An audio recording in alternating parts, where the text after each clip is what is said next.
ಹರಿ ಶ್ರೀನಿವಾಸ. ಬನ್ನಿ ಇವತ್ತು ನಮ್ಮ ಅಚ್ಯುತ ಅನಂತ ಗೋವಿಂದ ಗೋಪಾಲನೆ ಸಾಕ್ಷಿ ಗೋಪಾಲ ಆದ ಕಥೆಯನ್ನು ಕೇಳೋಣ.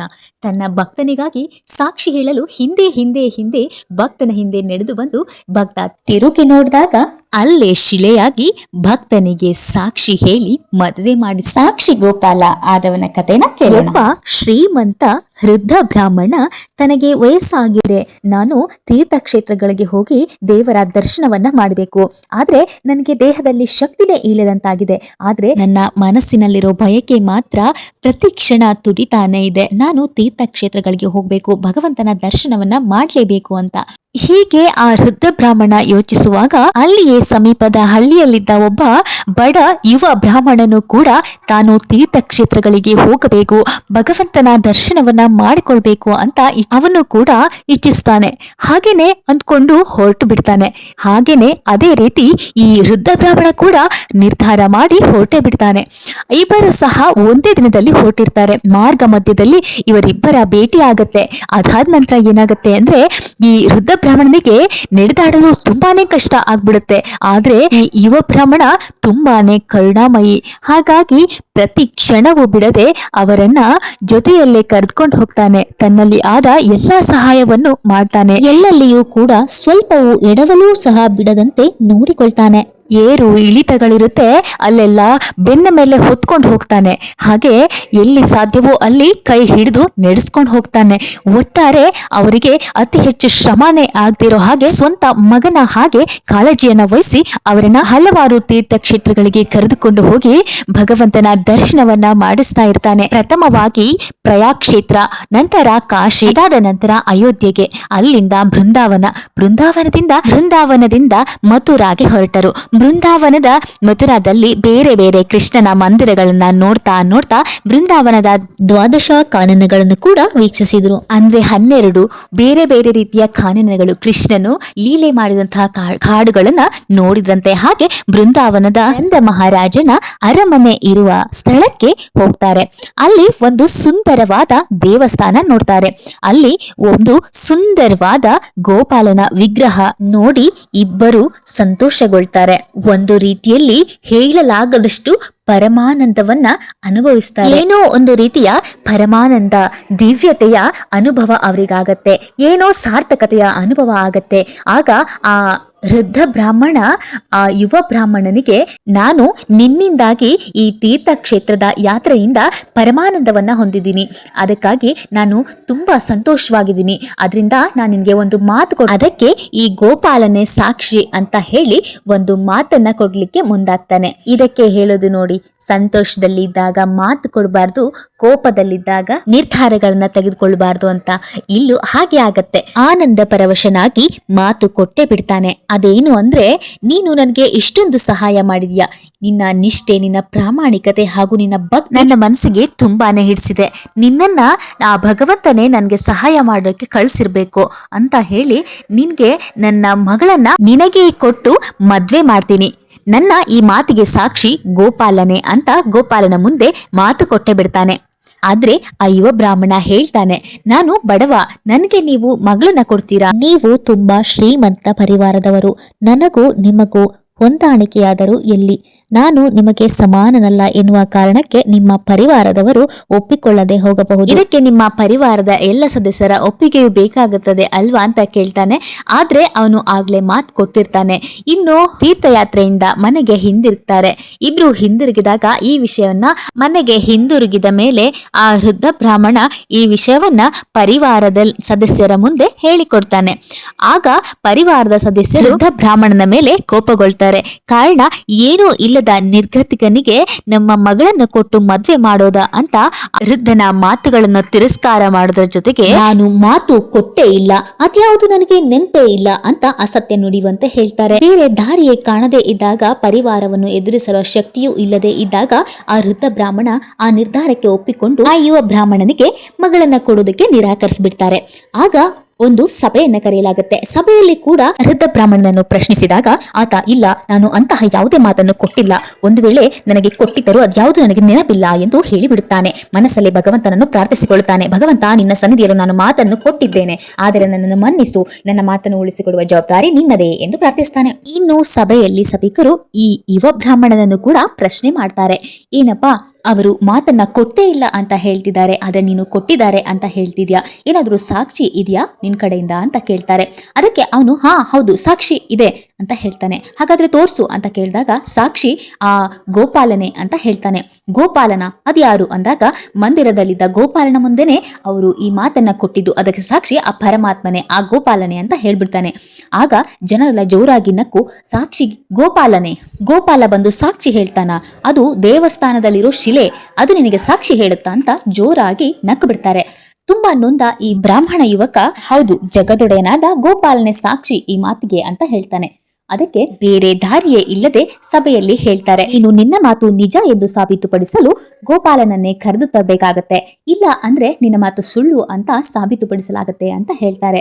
ಆಗ ಅವನಿಗೆ ಬೇರೆ ದಾರಿ ಇಲ್ಲದೆ ಹಾಗೆ ಆಗಲಿ, ಆ ಗೋಪಾಲನ ಮುಂದೆ ಮಾತನ್ನು ಇವರು ಕೊಟ್ಟಿದ್ದು ನಿಜವೇ ಆದ್ರೆ ಅವನು ಖಂಡಿತ ಬಂದು ಸಾಕ್ಷಿ ಹೇಳೇ ಹೇಳ್ತಾನೆ, ನನಗೆ ಆ ನಂಬಿಕೆ ಇದೆ ಅಂತ ಹೊರಟೆ ಬಿಡ್ತಾನೆ. ಮತ್ತೆ ಗೋಪಾಲ ನೆಲೆಸಿರೋ ವೃಂದಾವನಕ್ಕೆ. ಮಾರ್ಗ ಮಧ್ಯದಲ್ಲಿ ಹಸಿವು, ಬಾಯಾರಿಕೆ ಇವೆಲ್ಲವೂ ಅವನನ್ನ ಕಾಡತೊಡಗುತ್ತೆ. ಅಂದ್ರೆ ಭಗವಂತ ಪರೀಕ್ಷೆ ಮಾಡ್ತಾ ಇರ್ತಾನೆ, ಆದ್ರೆ ಒಂದಲ್ಲ ಒಂದು ರೀತಿಯಲ್ಲಿ ಸಹಾಯನು ಮಾಡ್ತಾ ಇರ್ತಾನೆ. ಯಾಕೆ ಅಂದ್ರೆ ಎಷ್ಟು ಕಷ್ಟ ಆದ್ರೂ ಅಷ್ಟೇ ಅವನು ಬೇಗ ಹೋಗಿ ಮಂದಿರವನ್ನ ತಲುಪಬೇಕಾಗಿರುತ್ತೆ, ಗೋಪಾಲನನ್ನ ಕರ್ಕೊಂಡು ಮತ್ತೆ ಹಿಂದಿರುಗಬೇಕಾಗಿರುತ್ತೆ. ಕಾರಣ ಆ ವೃದ್ಧ ಬ್ರಾಹ್ಮಣನ ಮಗನ ಸಂಜು ಅವನು ಹಿಂದಿರುಗುವುದರ ಒಳಗೆ ತನ್ನ ಸಹೋದರಿಯನ್ನು ಬೇರೆಯವರಿಗೆ ಕೊಟ್ಟು ಮದುವೆ ಮಾಡಬೇಕು ಎನ್ನುವ ನಿರ್ಧಾರವಾಗಿರುತ್ತೆ ಎನ್ನುವುದು ಗೊತ್ತಿರುತ್ತೆ. ಅದಕ್ಕೆ ಅವನು ಹೊರಟ ಮಾರ್ಗದಲ್ಲಿ ಸ್ವಯಂ ಬಲದೇವನಾದ ಬಲರಾಮನೇ ಬಂದು ವೇಷ ಮರೆಸಿಕೊಂಡು ಬಂದು ಸಹಾಯ ಮಾಡ್ತಾರೆ. ನೀನು ಈ ಮಾರ್ಗದಲ್ಲಿ ಹೋದ್ರೆ ಬೇಗ ತಲುಪ್ತೀಯ ಆ ಮಂದಿರವನ್ನ ಅಂತ. ಹೇಗೋ ಹಾಗೋ ಹೀಗೋ ಮಂದಿರವನ್ನ ತಲುಪಿ ಬಿಡ್ತಾನೆ. ತಲುಪಿದ ನಂತರ ಭಗವಂತನಲ್ಲಿ ಗೋಪಾಲನಲ್ಲಿ ಬೇಡಿಕೊಳ್ತಾನೆ. ಭಗವಂತನಲ್ಲಿ ಮನಸ್ಸಾರೆ ದುಃಖದಿಂದ ಪ್ರಾರ್ಥನೆ ಮಾಡಿಕೊಳ್ಳುತ್ತಾನೆ.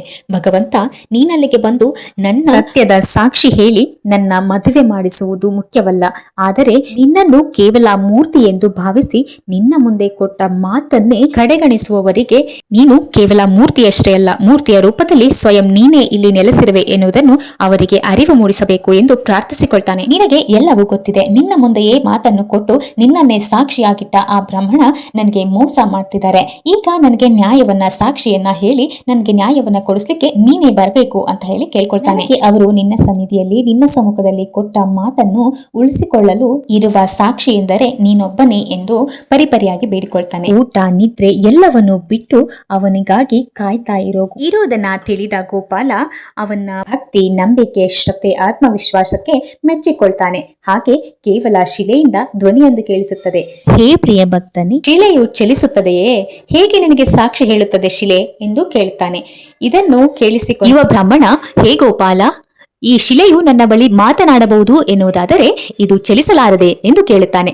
ಇದನ್ನು ಕೇಳಿದ ಗೋಪಾಲ, ಆಯಿತು, ನಾನು ನಿನ್ನ ಹಿಂದೆ ಬರುತ್ತೇನೆ, ಆದರೆ ಒಂದು ಷರತ್ತನ್ನು ನಾನು ಇಡುತ್ತೇನೆ, ನೀನು ಅದಕ್ಕೆ ಒಪ್ಪಿಕೊಂಡರೆ ಖಂಡಿತ ಬಂದು ಸಾಕ್ಷಿ ಹೇಳುತ್ತೇನೆ ಎಂದು ಹೇಳುತ್ತಾನೆ. ಆಗ ಸಂತೋಷದಿಂದ, ಆಗಲಿ, ನೀನು ಬರುವುದೇ ನನಗೆ ಹೆಚ್ಚಾಗಿರುವಾಗ ನಿನ್ನ ಷರತ್ತನ್ನು ನಾನು ತಿರಸ್ಕರಿಸಲು ಸಾಧ್ಯವೇ ಎಂದು ಹೇಳ್ತಾನೆ. ಆಗ ಷರತ್ತು ಏನೆಂದರೆ, ನಾನು ನಿನ್ನ ಹಿಂದೆ ಬರುತ್ತಿರುತ್ತೇನೆ, ಅದರ ಅನುಭವ ನನ್ನ ಕಾಲಲ್ಲಿರುವ ಗೆಜ್ಜೆಗಳ ಶಬ್ದ ನಿನಗೆ ಕೇಳಿಸ್ತಾ ಇರುತ್ತೆ, ಆದರೆ ನೀನು ಯಾವುದೇ ಕಾರಣಕ್ಕೂ ಏನಾದರೂ ಸಂದೇಹ ಉಂಟಾದರೆ ಹಿಂದೆ ತಿರುಗಿ ನೋಡಬಾರದು ಎಂದು ಹೇಳ್ತಾನೆ. ಅದಕ್ಕೆ ಆಗಲಿ, ನಾನು ಹಿಂದೆ ತಿರುಗಿ ಯಾವುದೇ ಕಾರಣಕ್ಕೂ ನಾನು ನೋಡುವುದಿಲ್ಲ ಎಂದು ಮಾತು ಕೊಟ್ಟ ಅವನು ಅಲ್ಲಿಂದ ಇಬ್ಬರು ಹೊರಡ್ತಾರೆ. ಹೀಗೆ ಮುಂದೆ ಮಾತನಾಡ್ತಾ ಹೋಗ್ತಾನೆ. ಭಗವಂತ ಹಿಂದೆ ಹಾ ಹಾ ಎಂದು ಉತ್ತರಿಸ್ತಾ ಬರ್ತಾ ಇರ್ತಾನೆ. ಹಾಗೆ ಇನ್ನೇನು ಭಕ್ತನ ಊರನ್ನ ತಲುಪೇ ಬಿಟ್ವಿ ಅನ್ನೋ ಅಷ್ಟರಲ್ಲಿ ಏನು ಶಬ್ದವೇ ಕೇಳಿಸೋದಿಲ್ಲ. ಅಲ್ಲಿ ಮರಳಿನ ಜಾಗ ಇರೋದ್ರಿಂದ ಅವನ ಗೆಜ್ಜೆ ಶಬ್ದಗಳು ಕೂಡ ಕೇಳಿಸೋದೇ ಇಲ್ಲ. ಯುವ ಬ್ರಾಹ್ಮಣನಿಗೆ ಆತಂಕವಾಗ್ಬಿಡುತ್ತೆ. ಅಯ್ಯೋ, ಮುದ್ದು ಮುದ್ದಾದ ಕಾಲಿನ, ಕೋಮಲ್ವಾದ ಕಾಲನ್ನು ಇಡ್ತಾ ಬಂದು ಎಲ್ಲಾದ್ರೂ ದಣಿವಾಗಿ ಕೂತ್ಕೊಂಡ್ಬಿಟ್ನ ನನ್ನ ಗೋಪಾಲ. ಅವನ ಕಾಲನ್ನು ಒತ್ತಬೇಕಿತ್ತೋ ಏನೋ, ಏನಾದ್ರೂ ಸೇವೆ ಮಾಡ್ಬೇಕಿತ್ತೋ ಏನೋ, ನಾನು ಬರ್ತಾನೆ ಇದೀನಿ, ಏನಾದ್ರೂ ಆಗ್ಲಿ, ನಾನು ಅವನ ಸೇವೆ ಮಾಡ್ಬೇಕು ಅಂತ ಹೇಳಿ ಹಿಂದೆ ತಿರುಗಿ ನೋಡ್ತಾನೆ. ಆ ಕ್ಷಣಕ್ಕೆ ಅಲ್ಲಿಯೇ ಕಲ್ಲಾಗಿ ಬಿಡ್ತಾನೆ. ಆಗ ತುಂಬಾ ನೋವಾಗುತ್ತೆ ಈ ಯುವ ಬ್ರಾಹ್ಮಣನಿಗೆ. ಆದರೆ ಅವನಿಗೆ ಗೊತ್ತಿಲ್ಲದ ಹಾಗೆ ಅವನು ಸಮೀಪ ಅವನ ಊರಿನ ಬಳಿ ತಲುಪಿರ್ತಾನೆ. ಆಗಾಗಲೇ ಊರಿನ ಜನರೆಲ್ಲ ಈ ಯುವ ಬ್ರಾಹ್ಮಣ ಒಬ್ಬನೇ ಹಾಗೆ ಮಾತನಾಡುತ್ತಾ ಬರುತ್ತಾ ಇರೋದನ್ನ ನೋಡಿ ಅವನ ಹತ್ರ ಬಂದು ನೋಡ್ತಾರೆ. ಹಿಂದೆ ಹಿಂದೆ ದಿವ್ಯವಾದ ಪಾದಗಳ ಗುರುತು ಮೂಡಿ ಬರ್ತಾ ಇರುತ್ತೆ, ಆದ್ರೆ ಏನು ಕಾಣಿಸೋದಿಲ್ಲ. ಆದ್ರೆ ಯಾವಾಗ ಇವನು ತಿರುಗಿ ನೋಡ್ತಾನೋ ಆಗ ಅಲ್ಲಿ ಶಿಲೆಯಾಗೋದನ್ನ ನೋಡ್ತಾರೆ. ಅದರಿಂದ ಎಲ್ಲರಿಗೂ ಗೊತ್ತಾಗುತ್ತೆ ಈ ಯುವ ಬ್ರಾಹ್ಮಣ ಭಕ್ತಿ ಮತ್ತು ನಿಷ್ಠೆ ಶ್ರದ್ಧೆಗೆ ಭಗವಂತ ಒಲಿದು ಬಂದಿರುವುದು ಮತ್ತು ವೃದ್ಧ ಬ್ರಾಹ್ಮಣ ಹೇಳಿದ ಸುಳ್ಳಿನ ಬಗ್ಗೆ.